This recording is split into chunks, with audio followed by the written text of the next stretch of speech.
اكتر ناس غلسه جدا جدا في المانيا هتلاقيهم موجودين فين؟ انت مش لازم تروح تدور عليهم انت مش محتاج تدور عليهم لان انت هتبقى مضطر تتعامل معاهم.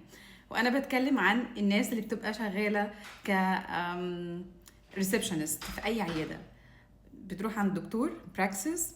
هنا في المانيا النظام بيبقى زي عيادات خاصه، زي عندنا في مصر كده عيادات خاصه، بس هي تبع التامين. يعني انت بتروح بالكارت بتاعك عادي، تامين حكومي، وبتديهم الكارت المفروض، وبتقول لهم انا فلان الفلاني شاب هايت اينترمين، ان انا عندي ميعاد النهارده الساعه كذا.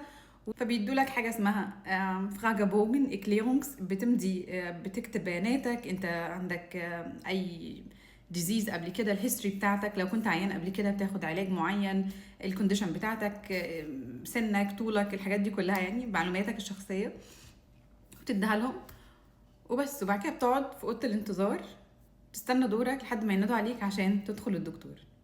ف يعني هو ده اطار التعامل بتاعك معاهم، مش كتير، ممكن ما يعديش مثلا 3 دقايق 4 دقايق حاجه زي كده، ولكن هيبقوا اصعب 4 دقايق بيعدوا عليك من اول ما بتدخل من الباب.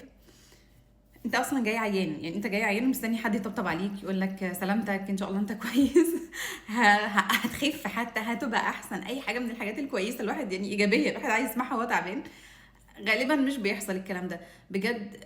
انا يعني دي اكسبيرينس 10 سنين، بروح لدكاتره كتير، انا بتعب كتير للاسف وبروح كتير جدا، وما حصليش يعني قليل قوي عشان برضو ما بقاش بعمم، قليل قوي ان بيبقى فيه الناس اللي هي الريسبشنست دي كويسه، ولكن مش في المجمل. في المجمل للاسف بيبقوا غلسين جدا ومفيش ابتسامه، وبيعاملوك كانك يعني جاي بتقلق منامهم، عارف اللي هو يعني عايز ايه كده، ومفيش ابتسامه، مفيش حتى سلامتك، مفيش.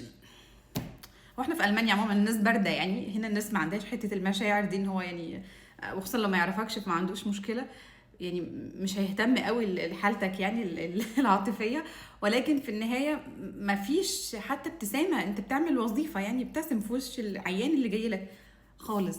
واحيانا بتبقى التون بتاعت صوتهم بتحسها، يعني من التون مع الاكسبريشن بتاع، مع تعبيرات الوش، مع الطريقه اللي بيكلمك بيها، بتحس ان ده استحاله يكون بني ادم، كانهم روبوتات قاعدين في على مكاتب.